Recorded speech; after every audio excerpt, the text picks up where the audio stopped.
With the Super Bowl contenders picked this past weekend and the big game itself just more than a week away, the Super Bowl is putting super stress on flight schedules between the airports around New York City, which is near to MetLife Stadium, and the two cities of Denver and Seattle, where the home cities of the competing teams are. With most flights mostly full these days, so what are the airlines going to do to accommodate the sudden surge in demand?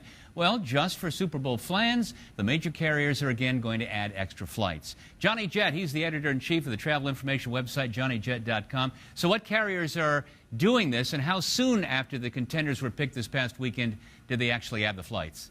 Well, the big game was on Sunday, and Monday morning I woke up to two press releases, one by United Airlines. They've added 15 flights to Newark from Denver and Seattle combined, and also JetBlue has added flights to JFK. But the good thing about Newark is that it's right next to MetLife Stadium.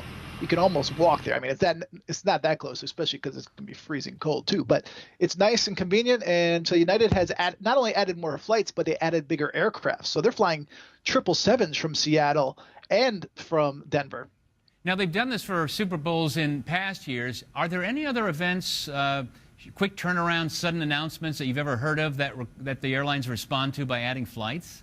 For sure. Well, if there's a big weather delay or cancellation and they had to cancel a flight, from the Caribbean to the Northeast, they'll bring in a much bigger or larger jet.